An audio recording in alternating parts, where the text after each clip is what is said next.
Anime is something that I've been loving for a long time now, and I've watched quite a bit over the years. I've seen anime that I'd call masterpieces, and I've also seen anime that I'd call mid, whereas you watching this right now might call something I like mid, and that's fine, because differences in opinions are normal. Things would be boring if we all agreed on what's the best, but it is true that there are some anime which are pretty much universally loved, or so I thought, because there are people out there who hate on some of the most widely loved anime. So today, I've picked 5 of the most popular, loved, and respected anime, and we're going to be reading reviews from people who rated them 1 star to see if they have valid criticisms. So without further ado, let's get into it. Alright, first I've picked Death Note, because to me, Death Note is a staple in the community. It's got a simple premise that evolves into one of the most well thought out and psychologically engaging stories to date. And while I know some could say that Death Note does kind of fall off after episode 26, it definitely doesn't fall off enough for people to hate it or give it a 1 out of 10. So let's read some bad reviews to see what they have to say. Alright, this review says, this anime was decent the first time I watched it. The first half was alright. Once they replaced one of the main characters, the anime went from a 4 to a solid 1. I only say that because unfortunately my anime list doesn't have any ratings below a 1. The characters lack reason for their action and there is no character development at all. What? Okay, pause right there, because there's only 2 explanations for how this guy reached that conclusion. 1, you watch the show with your eyes closed, or 2, your brain is located in your ass, so you can't think straight, because saying that the characters lack reason for their action is one of the most brain dead, empty criticisms I have ever heard about Death Note. It's so obvious from the get-go what Light wants. He wants to play God. In fact, he wants to be God. He wants to rule the world. He has a God complex. That's his reason. You might not agree with it or like it, but that's his motivation. And the same with L. He is the world's best detective trying to figure out who Kira is. What more reason does he need? He's hunting down a mass murderer. And then you said there's no character development? Brother, character development does not solely refer to how a character changes throughout a story. It also refers to how traits of a character are explored throughout the story. So while Light and L come into the story as geniuses, they don't develop their genius. Their characters are developed every time they demonstrate their genius, and their personalities are shown through their actions. But with specific regard to Light, his character development happens as he dives deeper into his God complex, going from I only want to kill criminals to I will kill anyone who stands in my way. Like, how do you miss that? And to be honest, I don't want to read the rest of this guy's review because it's just more brain dead slander. So pause here if you want to read it for yourself, and let's move on to the next.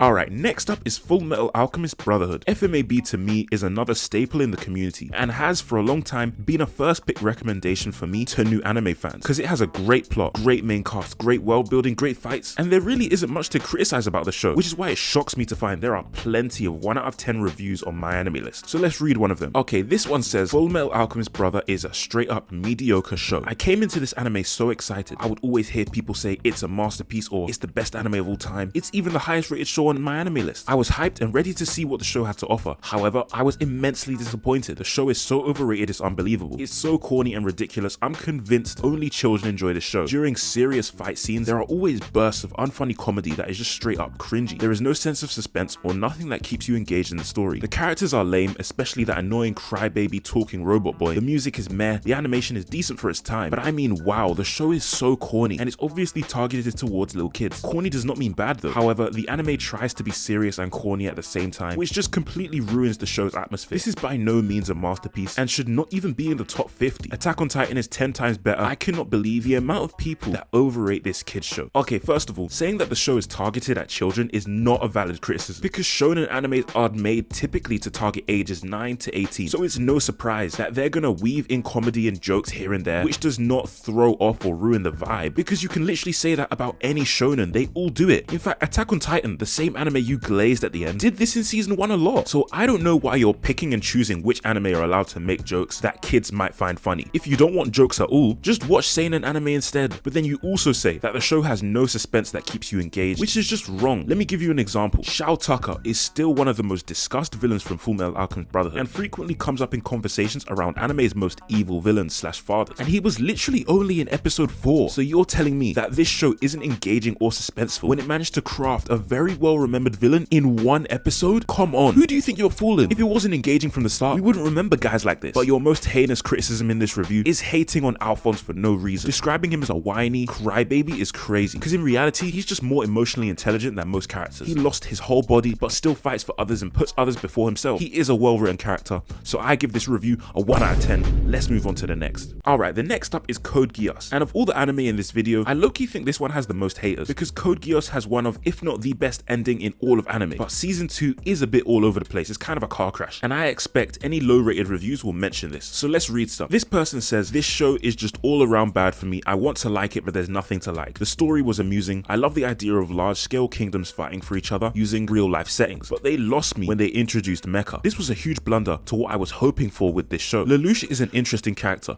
but I quickly lost interest in him and the show over time. He sort of fell into the generic anti-hero trope for me. The art and sound are great, but it's not enough of a reason to watch the show. It's like eating an apple just because it looks good, and even though it tastes like ass, you eat it anyways. I had high hopes for this show, but they blew it. They had the perfect plot concept, an almost perfect MC, but they managed to ruin it within a few episodes. The only reason why I bothered watching more than half of this episodes is because JYB voices Lelouch, and I have an inexplicable bias towards him, but as I said, art and sound isn't enough of a reason to watch a show. Okay, firstly, this person clearly cannot make up their mind. Do they like Lelouch or not? Because at first, they said they lost interest in him for being generic, but then they said he's an almost perfect MC. So which one is it? Do you like the guy or not? But more importantly, trying to say the anti-hero trope is generic isn't even a criticism, because not only is it not generic, but we also need to lean away from this mindset that if something is generic, then that automatically means it's bad, because that's not the case at all. It's about how that trope is executed within the story as a whole, and Lelouch is a great anti-hero. He's got a noble cause that he's fighting for, but he uses unethical methods to fight for them, that being the Japanese people. And I don't want to spoil anything for how Lelouch ends, but one thing I can say for sure is that his ending definitely isn't generic. Anime fans wouldn't be putting it in the conversation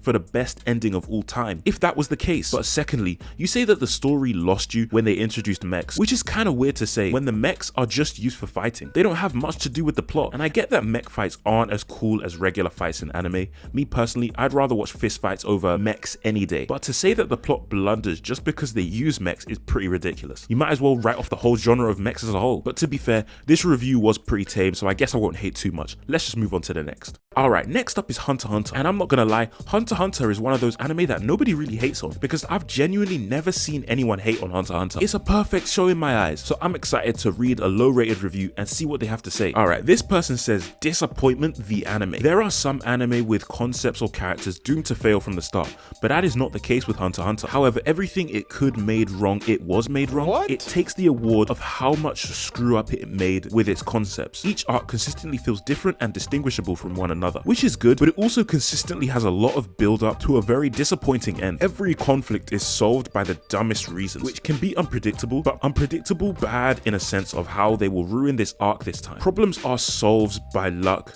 mercy in the part of enemies, plot conveniences, opponents giving up, random interruptions, random ways, etc. Okay, let's just pause real quick. I'm not gonna lie, I'm finding it hard to understand this person, but I think they're trying to say that none of the fights have satisfying conclusions. But this guy can barely talk English properly, and seeing as you only watched up to episode 59, that means the fight most fresh in your memory at the time is likely Kurapika versus Uvogin, because that fight happens like episode 55, which I've already made a video on, you guys should check it out. But come on, that's a great fight from beginning to end. It's got great build up from the Shadow Beast to then capturing Uvogin, to Uvogin then getting freed, and to Kurapika and Uvogin's eventual face-off. And the fight itself has a very logical but relatively easy to follow structure. So I don't know how you can drop the anime after a fight like this and then say that none of the fights are really good and they're all just solved by luck or plot conveniences. It's not a valid criticism, but let's continue reading the review. Characters, 0 out of 10. The worst part of this anime by far, going by the main one, Leorio, used mostly for the unfunny joke of being a useless adult looking guy compared to the rest of the children, has no plot relevance whatsoever, and it feels like was created and given a lot of screen time just for this one moment later on that has no impact whatsoever. Was expecting them to make him a zero to hero kind of character, but nothing interesting was made out of him. Kurapika, the best out of the bunch. He started out good, then was forgotten, then had an arc dedicated to him where they gave him only one fight. After that, he went back to being useless and forgotten again. Hisoka, a pedophile clown loved by everyone in the anime community, doesn't have much of a personality outside of him being children. He does its job at being a creepy villain until later one bro, I'm getting bored of reading this review. Genuinely, does this guy hate everything? You guys let me know if I'm bugging, but this guy is just waffling. It hurts my brain. He can barely write properly, and I for real can't be asked. So if you want to pause and read the rest, go ahead, but I'm skipping to the end. Conclusion.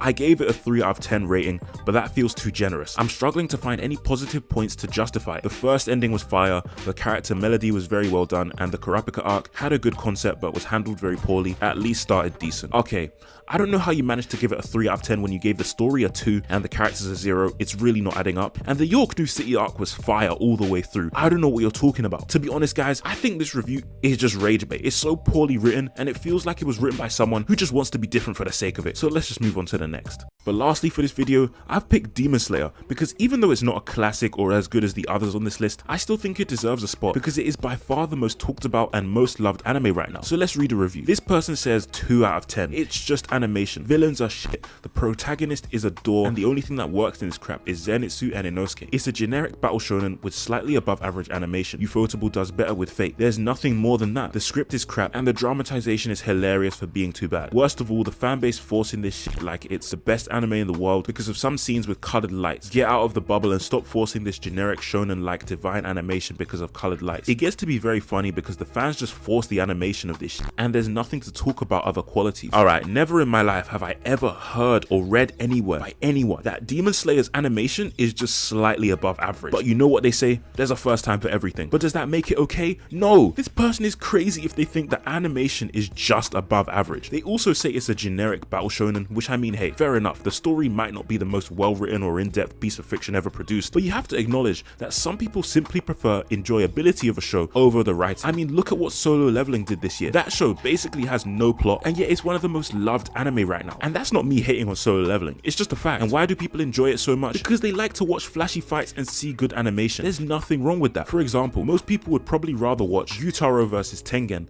over Kakashi vs Obito because they don't care about choreography or writing or anything like that. They just want to see the colors. Me personally, I prefer a good story and choreography over the animation or flashy fights. But I'll just say, generic does not automatically equal bad. Because yeah, it has a lot of generic, very typical character tropes for its genre, but they're still executed decently within the show as a whole. But that's pretty much it for this video. If you guys enjoyed, please be sure to leave a like and subscribe to this channel. I'm trying to hit 1K, so if you want to support the channel, that's the best way to do it. Make sure you check out my main channel if you like Invincible, and let me know, should I do more videos like this? I just thought I'd switch it up for a bit. But my next video on here is going to be about Attack on Titan, so stay tuned for that, and I'll see you guys next time.